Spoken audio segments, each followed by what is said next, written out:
Date हो गई जी 1 सितंबर, नवा महीना 2025 ते टाइम जनाब मेरी 3:45 दा। और थोड़ी देर बाद जाना हो जानियां ने ते जान तो बाद मैं नमाज पढ़ के ते मैं सौ जाना। ठीक है, इस वीडियो दे विच सलार डैम दी मुकम्मल अपडेट दी गई है।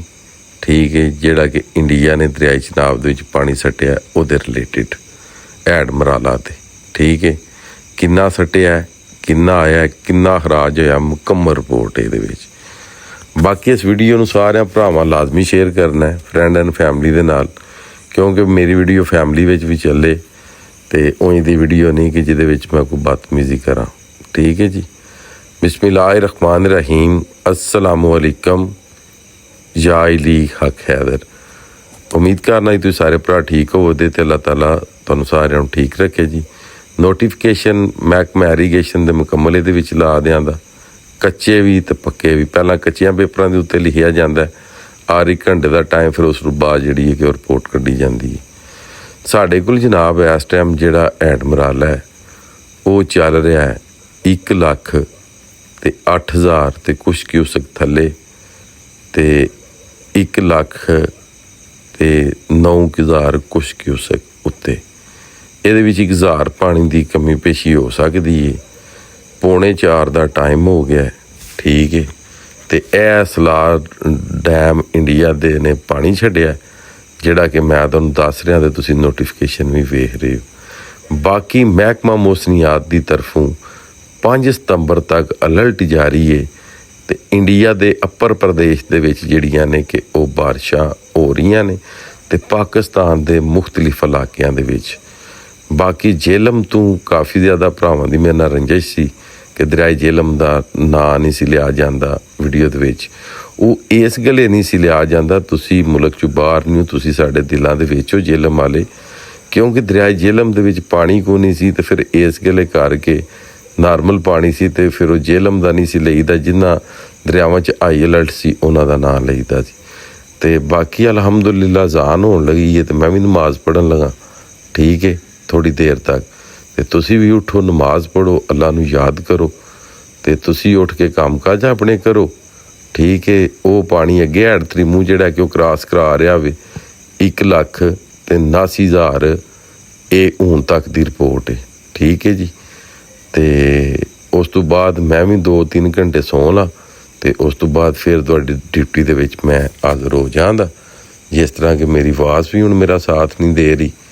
ठीक है, तो थोड़ा जिन्ना मैं अपने आप नूं सुकून ते रेस्ट करवा लवां ताकि कल फिर रात 12-1 बजे तक तुहानूं सारिआं भरावां नूं अपडेट देनी। ते बाकी जिन्ने भी भरा मेरे नाल मुहब्बत करदे ने, प्यार करदे ने, ठीक है, अच्छे कमेंट्स करदे ने, तुहाड़िआं सारिआं दा बहुत शुक्रिया। ते उस तो बाद जनाब ये गल है कि हले तक इंडिया का पानी जिहड़ा वे वो हैड मराले ते नहीं आया सलार डैम का। नोटिफिकेशन तुसीं मुकम्मल तौर पर वेख चुके हो। मैं अपनी जिद ते अड़े हाँ, जदों पानी आना है अप होना है तो अप की रिपोर्ट देनी है, डाउन होना है तो डाउन की रिपोर्ट देनी है। बाकी पूरे मुल्क पाकिस्तान दे विच कोई ऐसा मीडिया नहीं रह गया कि जिन्हें ये ना चलाया हो कि इंडिया ने पानी नहीं छड्डिया। सब ने ये आख्या कि इंडिया ने पानी छड्ड दिता है, मगर तुहाडे भरा ने यह गल कीती है कि अगर पानी आया तो रिपोर्ट देनी है, अगर पानी ना आया तो अपनी जिद दे रिपोर्ट नहीं देनी। रिपोर्ट भी जी देनी है वो अलर्ट देनी है, एक्यूरेट देनी है। ठीक, तो टाइम तो देनी है। ठीक, मैं हर टाइम की रिपोर्ट तुहानूं दे दी है। बाकी हुण भी तुहानूं मेरे ते कोई शिकवा गिला होवे तो फिर मेरे कोल फिर कोई ऐसा तरीका नहीं कि मैं ਉਹਦਾ कोई हल कर सकां। बाकिया मेरी जिहड़ी जुबान है च लुकनत है, जिहदी वजह तो कुछ लफज जिहड़े ने मैं सही उन्हां दी अदायगी नहीं कर सकदा। तो प्लीज़ बराए मेहरबानी कोई भरा सलाम दी मेरे ते तनकीद कर दिंदा है, कोई भरा कोई तनकीद कर दिंदा है, कोई या इली हक है दराना ते आ दिंदे ने ये या इली मदद आंदा।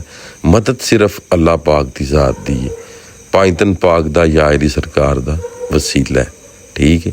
ਮੀਨਸ ਕਿ ਕਿਸੇ ਅੱਛੇ ਬੰਦੇ ਦੇ ਨਾਲ ਤੁਸੀਂ ਟੁਰ ਕੇ ਤੇ ਸਿਫਾਰਿਸ਼ ਕਰਵਾਉਂਦੇ ਹੋ ਜਦੋਂ ਥਾਣਿਆਂ ਛਾਣਿਆਂ ਦੇ ਵਿੱਚ, ਤੇ ਤੁਸੀਂ ਵੀ ਤੇ ਉਸ ਟਾਈਮ ਉਹਨੂੰ ਵਸੀਲੇ ਹੀ ਬਣਵਾਉਂਦੇ ਹੋ, ਜਾਂ ਕਿਧਰੇ ਹੋਰ ਸਿਫਾਰਿਸ਼ ਕਰਵਾਉਂਦੇ ਹੋ ਤੇ ਕਿਸੇ ਦਾ ਵਸੀਲਾ ਪਾਉਂਦੇ ਹੋ ਤੇ ਫੇਰ ਹੀ ਕੰਮ ਕਰਵਾਉਂਦੇ ਹੋ। ਇੰਝ ਹੀ ਇਹ ਸਾਡੇ ਵਸੀਲੇ ਨੇ 5 ਦਿਨ ਪਾਕ 12 ਮਾਮ 14 ਮਸੂਮ ਕੰਮੋ ਪੇਸ਼ 1,24,000 ਪੈਗੰਬਰ, ਜਿੰਨੇ ਸੁਹਾਬਾ ਇਕਰਾਮ ਨੇ, ਜਿੰਨੇ ਤਾਬਾ ਤਾਬੀ ਨੇ, ਜਿਨ੍ਹਾਂ ਸਰਕਾਰ ਦੇ ਨਾਲ ਵਫਾ ਕੀਤੀ, ਠੀਕ ਹੈ। ਤੇ ਬਾਕੀ ਅੱਜ ਦੀ ਵੀਡੀਓ ਤੇ ਅੱਜ ਦਾ ਵਲਾਗ ਕਰ ਰਹੇ ਹਾਂ ਖਤਮ।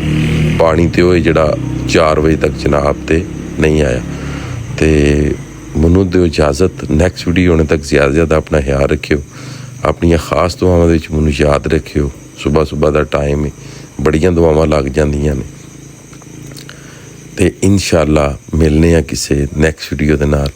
ਅੱਲਾ ਹਾਫਿਜ਼, ਫੀ ਮਾਨ ਅੱਲਾ। ਤੇ ਨਮਾਜ਼ ਪੜ੍ਹਨੇ ਤੋਂ ਬਾਅਦ ਗੁੱਡ ਨਾਈਟ, ਤੇ ਫਿਰ ਇਨਸ਼ਾਅੱਲਾ ਗੁੱਡ ਮਾਰਨਿੰਗ 7-8 ਵਜੇ।